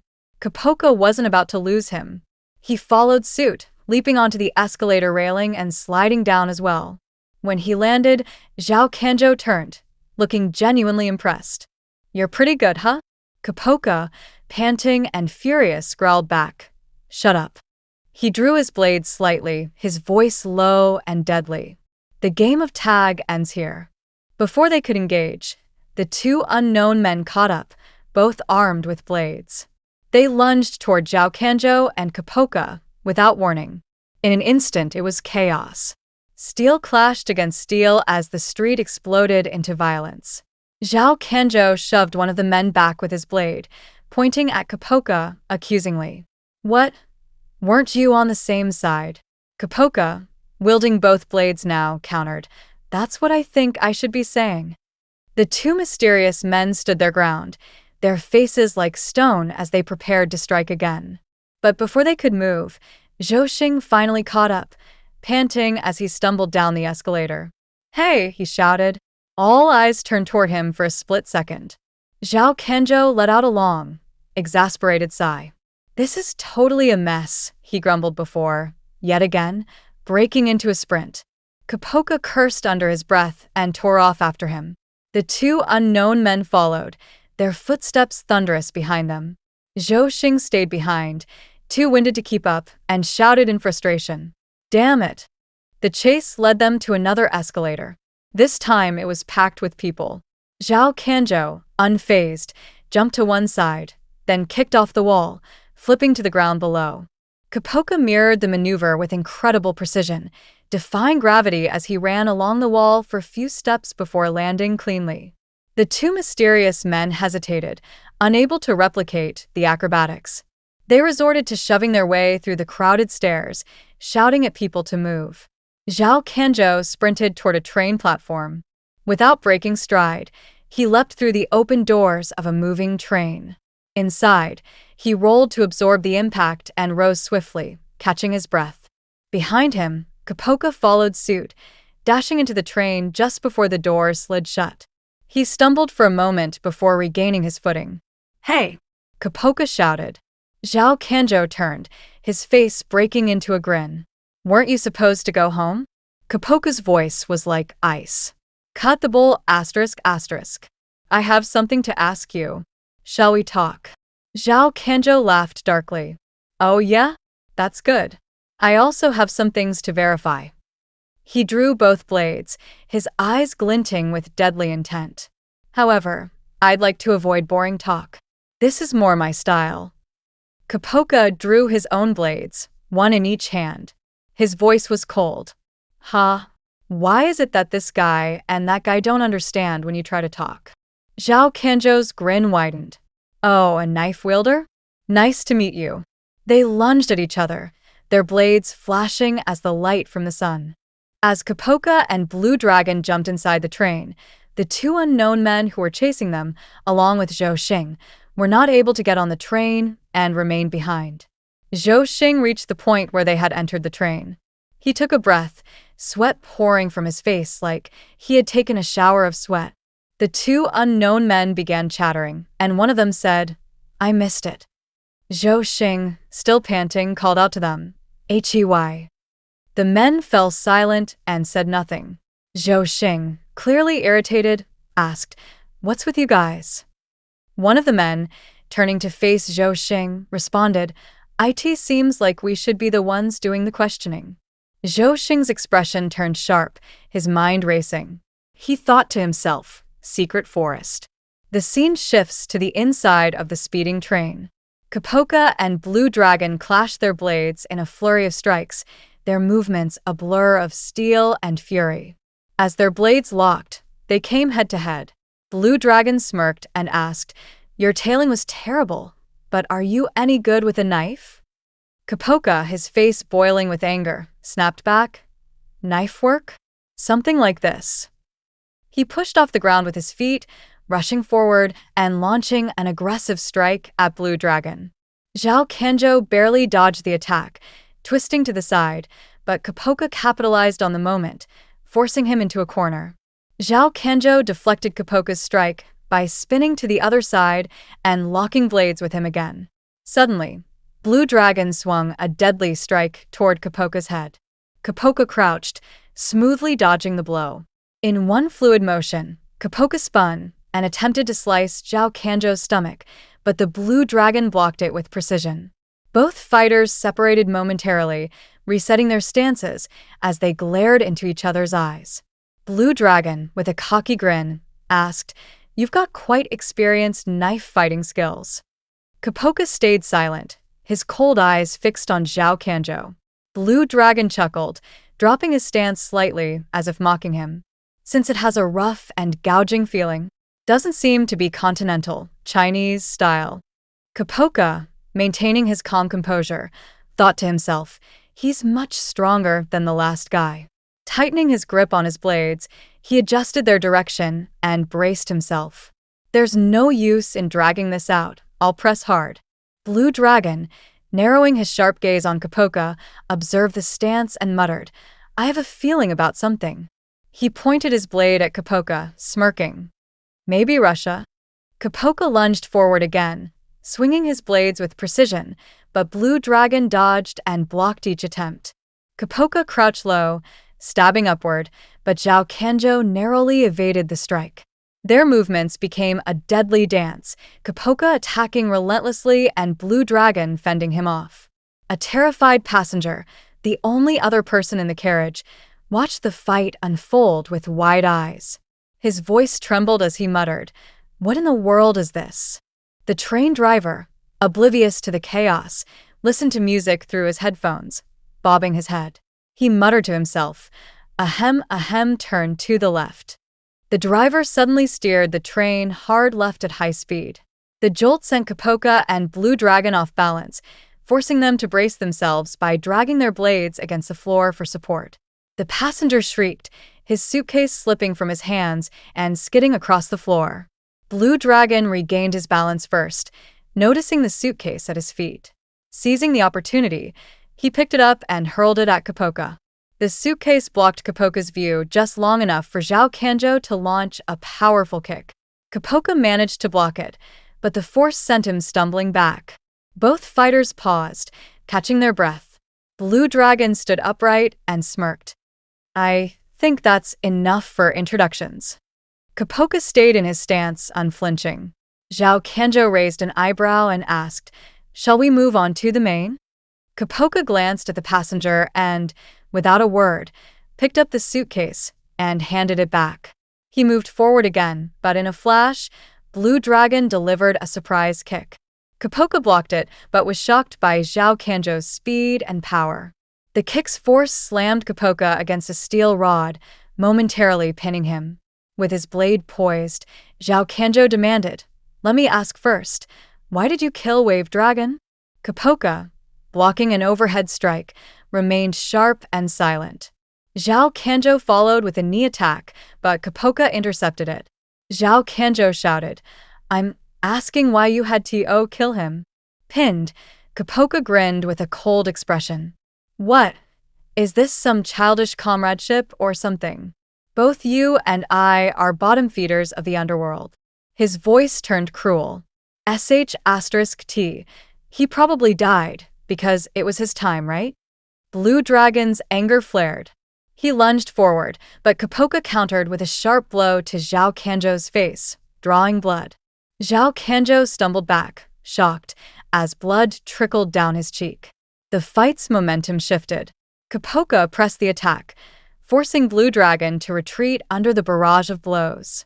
Regaining his footing, Zhao Kanjo put distance between them as Copoka, his eyes blazing with fury, shouted, "Now let me ask, what the hell are you doing with my younger sister?" Zhao Kanjo froze. Younger sister? His mind raced. Wasn't he looking for White Dragon? Copoka yelled again, his rage boiling over. "Yeah, my younger sister. You bestiardi. You guys took her away." Both men clashed again, their blades sparking like fire. Zhao Kanjo, still confused, asked, "Took her away? What's her name?" Copoka sneered, "Why? Are things starting to come back to you now that you're about to die?" Zhao Kanjo smirked back. "Since we're both bottom feeders of the underworld, you never know, right?" Before either could strike again, a sudden voice echoed in Zhao Kanjo's mind. Seijin. The train jolted as the brakes engaged, disrupting their balance. Zhao Kanjo's face grew tense. "Oh no, already." His mind raced. "Have you taken position, Shadow Dragon?" A sniper perched atop a building took aim. It was the same girl who had bumped into Zhou Xing earlier. Her finger hovered over the trigger, the crosshairs centered on Copoka. She whispered to herself, "Seijin." The shot rang out. The bullet shattered a window, heading straight for Copoka. He barely had time to react, staring at his death just inches away. Copoka dashed toward Blue Dragon, his determination evident as he prepared to strike. The sound of a distant sniper rifle being fired echoed through the chaos. The bullet was only moments away from Copoka when Blue Dragon, who seemed to have anticipated the attack, made a sudden, unexpected move. Without hesitation, he sprang forward and delivered a powerful kick to Copoka, throwing him out of harm's way. The force of the kick sent Copoka crashing into the side of the bus, shattering a window. Glass shards scattered as Copoka tumbled through, landing hard on the ground outside. He rolled to mitigate the impact, gritting his teeth against the pain, and quickly got back to his feet, his body tense and ready for another fight. Standing back up, Copoka glanced at Blue Dragon, his mind swirling with questions. The sniper's bullet had missed him entirely, and the one responsible for that was his very enemy. His eyes locked onto Blue Dragon, who stood tall and calm, his expression unreadable. Why? The question burned in Copoka's mind. Why would he save me? Blue Dragon continued to meet Copoka's gaze, neither moving nor speaking for a moment. Then, in a deliberate motion, he reached into his coat and pulled out a small box. With a flick of his wrist, he tossed it toward Copoka. Copoka caught it instinctively, his hands steady despite his confusion. Blue Dragon's lips curved into a faint smile as he raised a hand in farewell. "I'll see you again," he said, his voice calm yet firm. Copoka stood frozen, the box gripped in his hand as Blue Dragon turned and walked away. But there was no time to dwell on the interaction. Copoka was still aware of the sniper lurking nearby. Without hesitation, he sprinted toward the nearest cover. The sniper girl, perched in her concealed position, scanned the area with her scope. Her finger hovered over the trigger as she spotted Copoka moving. But by the time her crosshairs settled on him, he had already disappeared behind a column. Lowering her weapon slightly, she tilted her head, her expression shifting to one of mild amusement. Through her scope, she had glimpsed the box Copoka was holding, the same box given by their leader. A smirk played across her lips as she shouldered her rifle and vanished into the shadows, leaving the scene. From his hiding spot, Copoka watched her retreat, his breathing shallow but controlled. He waited until he was sure she was gone before exhaling deeply. His grip tightened around the box as he turned his attention to it. Opening it cautiously, he found 3 golden pills inside. The strange contents deepened his confusion. "What is this?" Copoka muttered to himself, staring at the shimmering pills. The scene shifted to a blue car speeding through the city streets. Zhou Xing was at the wheel, a cigarette dangling from his lips as smoke curled around him. In the back seat, 2 men sat silently. Left Shadow and Right Shadow, the ones who had been pursuing Copoka earlier. Zhou Xing glanced at them through the rearview mirror, but chose to remain silent. The car came to a stop in a secluded area, free from prying eyes. Zhou Xing stepped out, stretching lazily as the other 2 exited as well. Leaning casually against a car door, he finally broke the silence. "So, you're men of Lord Lu Yuan, huh?" he asked, his tone laced with disinterest. Left Shadow adjusted his hat and replied, "Lord Lu Yuan does not want even the slightest variable in the succession." Right Shadow chimed in, his voice sharp. "To that end, he wants direct control over the 9 dragons matters." Zhou Xing chuckled, taking a long drag from his cigarette before exhaling the smoke into the night air. "A direct order from the dragon head takes precedence, no matter what Lu Yuan wants." Left Shadow interrupted, his tone icy. No. "This is what the future dragon head desires." Zhou Xing raised an eyebrow, his smirk widening. "Ha. Still, shouldn't there be some proper conduct? Wouldn't it be better to give notice before meddling in someone else's territory?" Left Shadow's expression remained cold as he replied, "It means we can't trust your side. You've caused too many incidents." Right Shadow nodded in agreement. "How many bloody incidents in Hong Kong have you handled arbitrarily?" Zhou Xing shrugged nonchalantly. "I have the authority. Small mishaps during operations are common. Besides," he added, his tone turning pointed, "I'd say the secret forest's covert investigations into dragon heads' subordinates cross a bigger line." Left Shadow narrowed his eyes. "Why don't you file proper reports before making such accusations?" Right Shadow leaned forward slightly. "And there's the matter of that sunglasses-wearing guy, Copoka. His movements don't match those of a regular operative." "Who is he?" Zhou Xing hesitated briefly, his expression unreadable. Then he smiled and replied, "Why bother? He's just someone I hired, a Russian friend who's proven quite useful. You could call it an investment for contingencies." He turned as if to leave but paused, raising a hand dismissively. "Anyway, if you're done, go on your way. And if we meet again, pretend you don't know me." As Zhou Xing walked away, Left Shadow called after him. "Wait." Zhou Xing stopped and turned as Left Shadow handed him a phone. "It's Lord Lu Yuan. Take it." Zhou Xing hesitated before taking the phone, placing it against his ear. As he listened, his thoughts turned inward. Lu Yuan's already acting like the dragon head? Later, Zhou Xing drove the same car, Left Shadow and Right Shadow in the back seat. He lit another cigarette, his mind simmering with frustration. Lu Yuan's already bringing aids without my knowledge and having me followed. Too bold, even for him. He glanced at the two men in the mirror, shaking his head slightly. Impatient as the succession approaches. Aren't you Lu Yuan? Throwing the remnants of his cigarette out the window, Zhou Xing made a silent vow. I must speak with the Dragon Head about this. At Hong Kong International Airport, the tension was palpable. Zhou Xing stood among rows of triad members lined up in two opposing formations. Lu Yuan was at the forefront, flanked by left shadow and right shadow, his expression sharp and commanding. As the airport doors opened, everyone turned to see who was arriving. First, two figures emerged. One was a towering man with white hair, his imposing height and broad shoulders making the guards murmur in awe. This was Great Dragon Chao Ren, one of the 9 dragons. Beside him was Lesser Dragon Chao Qin, a refined man in a blue suit holding an umbrella. As the two stepped aside, another figure emerged, a man with red sunglasses and a confident smirk. It was Ryukai.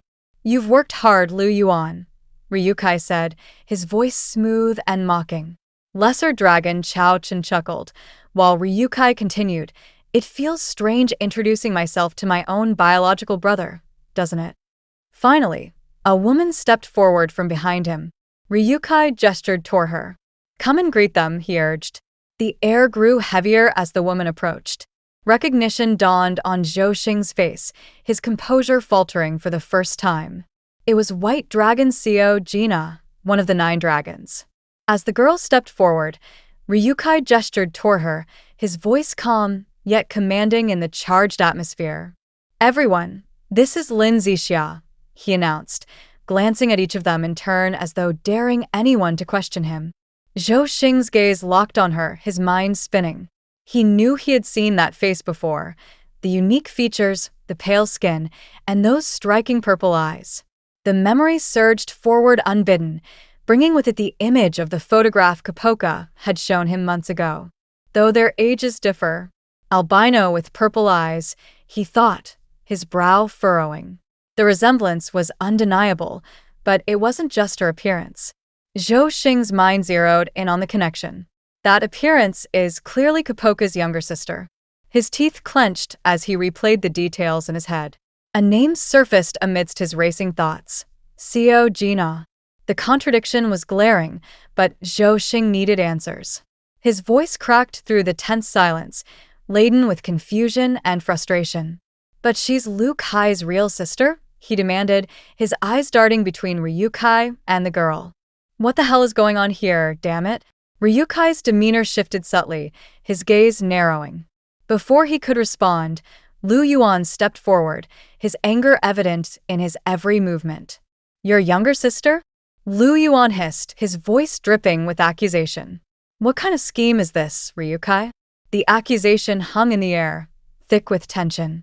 The girl lowered her gaze, feigning shame, while Ryukai's expression darkened further. Scheme? Ryukai repeated, his voice low and sharp. His eyes bore into Lu Yuan's, unflinching. You've got some nerve saying that to my face, Lu Yuan. In one fluid motion, Ryukai stepped closer, placing a firm hand on Lu Yuan's shoulder. His grip was steady, almost casual, but the cold menace in his tone left no doubt about the power he wielded. We share the same mother, Ryukai said evenly, his gaze unwavering. Not the father. The revelation hit Lu Yuan like a blow. His thoughts raced as he processed the information. So they're half-siblings? Ryukai stepped back, the faintest smirk tugging at his lips as he gestured toward Lin Zixia. The girl hesitated briefly before stepping forward. Lu Yuan coughed, his composure slipping. Watching the two of them standing side by side, Zhou Xing couldn't suppress his thoughts. Looking at them like this, it's hard not to believe they're siblings. Lu Yuan pressed a hand to his forehead, shaking his head in exasperation. Father will surely be thrilled about this, he muttered under his breath, his tone dripping with sarcasm. Abruptly, Lu Yuan turned to his men. His voice was sharp and commanding as he issued the order. We're heading to headquarters. Yes, sir. The triad members responded in unison, bowing before following their leader out of the room. As they left, Ryukai's lips curled into a sly smile, satisfaction glinting in his eyes. The scene shifted to a bustling street teeming with activity. Copoka moved briskly through the crowd, his phone pressed to his ear. His expression was grim, his sharp eyes scanning the surroundings as if searching for something or someone. He reached a nondescript building and entered, climbing the narrow staircase with deliberate steps. Reaching a door, he knocked twice, the sound echoing in the quiet hallway. "Come in," came a voice from within. Copoka opened the door and stepped inside, closing it firmly behind him. Before he could say a word, Marina was on him, grabbing him by the collar with both hands. "What the hell were you thinking?" she shouted, her voice a mixture of anger and frustration. Copoka remained silent, his face devoid of expression as he allowed her to vent her fury. "What's with all this knife-wielding and gunslinging chaos you've been causing?" Marina demanded, shaking him slightly. "I told you not to get involved with the triads, didn't I? Just because someone's cleaning up after you, you think you can do whatever you want." Her words came rapid fire, each one sharper than the last. "I told you," Copoka said finally, his voice steady and calm. "I'm looking for my sister." Marina's eyes narrowed, and her grip loosened. Her anger gave way to a mocking tone as she released him. "Oh, aren't you the protagonist of some drama?" she sneered, turning away from him. She began pacing the room, her words biting. "It's only been a few days. What is this situation?" Copoka reached into his pocket, pulling out a small box. "I know it's shameless," he said, extending it toward her. "But please help me out." Marina took the box reluctantly, opening it to reveal a set of shimmering golden pills. Her eyes narrowed as she inspected them. "This is Lai Cha," she said finally, her tone serious. Copoka's brow furrowed. "Lai Cha," he repeated, unfamiliar with the name. Marina nodded. "It's a drug that's been circulating recently in Hong Kong and parts of mainland China. It's distributed through an extremely limited network, so it can't be obtained through typical channels." She closed the box and handed it back to him. "In other words, there's a high chance that whoever gave this to you is the manufacturer." Copoka's grip on the box tightened. "We'll have to trace the distribution line for this," he said firmly. Marina sighed. With a succession right around the corner, drugs and firearms, such bold moves. It's a sign that Guangzhou is preparing to make a major move against Hong Kong soon. Her tone shifted, laced with concern. "If you keep pursuing this, you might get caught up in a war between the triads." Copoka's expression hardened. "I don't care what those bastards are doing," he said coldly, slamming his hand on the table. "This is the first lead I've found in years," he continued, his voice rising with emotion. "And I'm not going to waste any more time." Marina leaned against the wall, watching him closely. "So, you're going to act right away? What about Zhou Xing?" Copoka's phone buzzed, cutting off his response. He glanced at the screen to find a message from Zhou Xing. "Call me when you see this message." Pocketing the phone, he nodded at Marina. "Thanks for the advice." As he left, Marina shook her head, a hint of a smile tugging at her lips. "You've grown, but you're still such a kid." In the headquarters of the Nine Dragons, the atmosphere was heavy with tension. Blue Dragon stood before Demon Dragon, his posture stiff as he delivered his report. "I handed over the Lai Cha," Blue Dragon said carefully. "Is his origin already confirmed?" Demon Dragon asked, his voice cold and unyielding. Well," Blue Dragon hesitated, his mind scrambling for an answer. Damn it. "How should I explain this?" Before he could respond, Shadow Dragon's voice cut through the room. "This is the headquarters," she said, stepping forward. The flicker of her cigarette cast brief shadows across her face as she continued. "I looked into those guys a bit. Left shadow, right shadow. Lu Yuan's bodyguards. Those two are from the back alleys, and they recently moved to the headquarters, right?" She exhaled a plume of smoke, her tone sharp. "No matter how much I dig, I can't find anything beyond information favorable to the headquarters." Finally, the scene shifted to a bustling port where a man with a scarred face and a cold, menacing gaze stepped off a boat. The air around him seemed to freeze as he moved with calculated precision. It was Li Chun, the top-tier assassin from the mainland, ready to make his move. The scene shifts, revealing Lu Yuan heading towards the headquarters, accompanied by Ryukai and Zhou Xing, each traveling in their respective cars with their bodyguards. Inside Lu Yuan's car, he sits in the front seat, occasionally glancing into the rearview mirror to observe Ryukai, who sits casually on the back seat, gazing out the window at the passing scenery. Breaking the silence, Ryukai comments on Lu Yuan's maturity with a smirk, noting that age seems to have added a bit of wisdom to him. Lu Yuan, wearing a frustrated expression, turns his head slightly to question Ryukai's remark, his tone filled with unease. Ryukai responds with a sinister smile, teasing Lu Yuan about surrendering the back seat as though acting like an older brother. Lu Yuan exhales deeply and swiftly denies any such intentions, clarifying that it was merely due to an unexpected guest. His gaze shifts once more to the rearview mirror, where Ryukai's sister, Lin Zixia, sits quietly, listening to the exchange without a word. Meanwhile, in the other vehicle, Left Shadow and Right Shadow exchange intense stares with Great Dragon Chao Ren and Great Dragon Chao Chen. The atmosphere grows heavy as neither side breaks their gaze. Even the driver senses the tension, his mind racing with thoughts of confusion and dread. In his own car, Zhou Xing lights a cigarette, contemplating whether the dragon had truly summoned Ryukai directly to the headquarters. His thoughts drift to a past conversation with the dragon head, recalling the ominous words regarding the succession. Growing frustrated, Zhou Xing crushes the cigarette box, discarding it out the window. He wonders about the decision to involve someone as dangerous as Ryukai in the inner circle, questioning the dragon head's motives.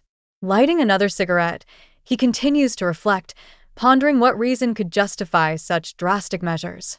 His lighter rests on the passenger seat beside him.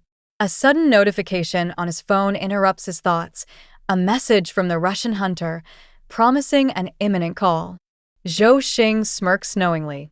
As the group arrives at the headquarters, Zhou Xing exits his car, observing Ryukai and Lu Yuan standing nearby as Lin Zixia steps out of her vehicle with assistance from a guard. Great Dragon Chao Ren and Great Dragon Chao Chen follow close behind, trailed by Left Shadow and Right Shadow. Zhou Xing's phone rings. Upon seeing the caller ID from the Russian hitman, he answers and inquires about the situation. Whatever news he receives unsettles him, his expression darkening as he repeats the name, Raicha, in disbelief. His eyes shift towards Ryukai before telling the hitman he will follow up soon. Ryukai notices Zhou Xing's gaze, their eyes locking momentarily. Breaking the silence, Lu Yuan speaks up, reminding Ryukai that it has been nearly 10 years since their last meeting. Ryukai smirks at the remark, agreeing on the passage of time. As the group proceeds toward the building, they are greeted by a tall man with an emotionless face clad in a long black coat. He is introduced as Su Jiwu, one of the 4 commanders of the Triad and the great general of the main headquarters. Ryukai surveys the temple before them, recognizing the Yellow Dragon Temple as the Triad's central headquarters, a strategic stronghold at its core. In his thoughts, he reflects on its significance as both the Dragon Head's residence and a symbol of ultimate power. The very ownership of this place marks one as the ruler of the continent. Approaching Sujiwu, Ryukai senses the aura of the man, understanding why challenges are not tolerated here. Sujiwu, the Dragon Head's personal guard commander and a master of the Flowing Stars, maintains strict control over the headquarters, ensuring absolute security. Upon arrival, Ryukai and his underlings surrender their weapons to the guards, as is mandatory before setting foot inside. Lu Yuan watches the process with a sinister smile, sneaking glances as the disarmament takes place. Climbing the stairs with the others, Ryukai observes the next layer of security at the gate. There stands Ling Gui, known as the Fist King, towering with a terrifying presence and a noticeable scar across his face. Another of the 4 commanders of the Triad, Ling Gui is a boxing master said to be unrivaled. Ryukai reflects on the danger, realizing that facing such a man unarmed is akin to standing between a tiger and a wolf. As they pass Ling Gui, Chao Ren, one of Ryukai's underlings, locks eyes with the formidable commander. Continuing forward, Ryukai glances toward the top of the temple, thinking of yet another figure. This man remains a legend of the Triad's blood era and the pinnacle of the continent's martial artists, Han, another of the four commanders. Ryukai acknowledges his unmatched legacy, still reigning supreme within these walls. Then Ryukai considers the final key figure, Heilei, the dragon-head's shadow and personal bodyguard, ever at his side. Heilei, too, is one of the four commanders, completing the fearsome quartet that guards the Triad's legacy. From his room, the dragon head watches the group from above as they make their way through the entrance. Ryukai's gaze shifts to the temple's base, noting the presence of over 100 elite Triad bodyguards, each standing vigilant. Nearby, a glowing shrine catches Ryukai's attention. It is a place of honor, where funerals and memorial services are held for past dragon heads. In this moment, Ryukai acknowledges the history around him, recognizing the headquarters as an impregnable fortress that has welcomed even those who built the Triad's legacy. As they near the dragon head's temple, Ryukai removes his glasses, his eyes drifting toward the second floor where the dragon head stands, observing from his chamber. The wind rustles his hair as Ryukai smirks darkly, his thoughts turning to his father, the dragon head himself. With a sense of sinister amusement, he wonders about the very nature of blood ties, contemplating the irony of entering such a place without a single drop of blood spilled. Isn't blood connection truly fascinating, father? He muses silently, the weight of the moment settling over him.